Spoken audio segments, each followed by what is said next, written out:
got to play with Dany Heatley, who was, tail end of his career. But that's one guy that's very misunderstood. Since that car crash, people have been very hard on Dany, and Dany was the first guy to pick you up from the airport as a rookie and take you under his wing. And I remember that first night I got called up, he brought me out with, I think it was Setaguchi, Devin Setaguchi, him, there's a couple other guys, maybe Daryl Powell. Anyways, he was the first guy to take you under his wing and help you. And I remember he offered or he didn't offer, he bought a couple of the rookies their first suit, their first fresh suit, right? Not like an OHL suit, or it's just from Moore's or whatever, right? So he would bring guys out to Hugo Boss and get them a suit, and he was such a class act.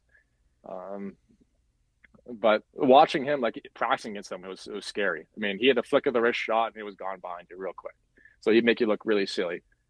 But I played with Mikko Koivu, Bugard was there still, rest in peace. A lot of fantastic people that taught me how to be professional early. Another guy when I was in the American League was Patrick O'Sullivan. Patrick O'Sullivan, I'm not sure if your viewers know most of the story, but was not treated very well by his father. And this guy was one of the best people I played with. He really cared about the young kids. I remember my first year, we're in the finals. First series was against Ben Bishop with St. Louis. They were Peoria at the time, and we beat Peoria, I think, in 5 games.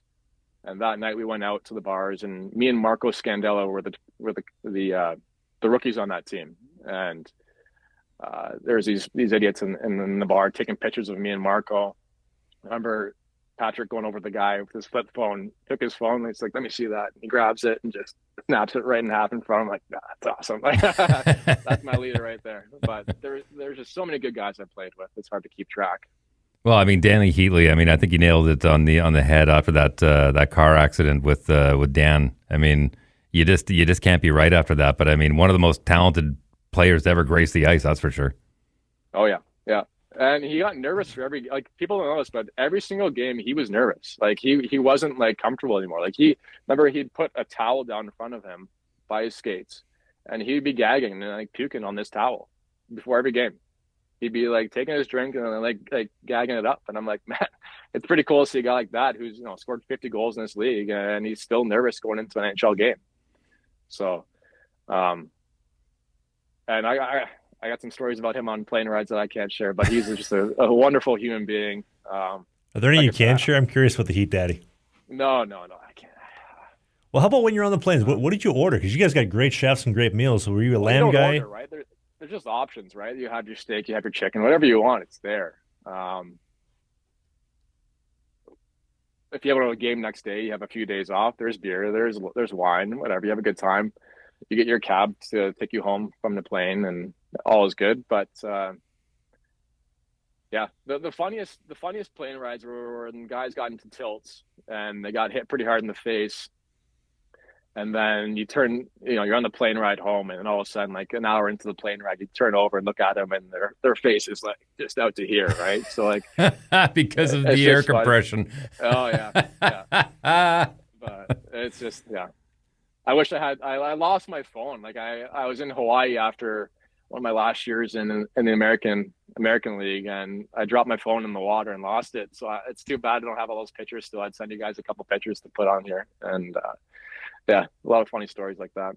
Amazing. No, listen, I'd be remiss if I didn't ask because I'm wearing the hat today, but coming in and playing in Manitoba against the Moose, I heard from a lot of American League guys that was one of the best spots to play.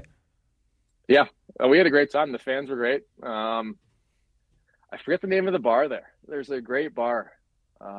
Whiskey Dicks? The boys went to Whiskey Dicks. That was awesome. We go there every time. I was only there a couple times, I think 2 or 3. 2 in the American League, 1 the show. But yeah, there was a big difference between the American League and the show. When it was a full house there, the place was rocking, and it was terrifying. There wasn't many rinks I was really afraid to play in, but that was definitely one of them. Hey, more hockey content. It might be old, it might be new, it might be a full episode, it might be a half episode, but you can click these boxes because who doesn't like clicking boxes?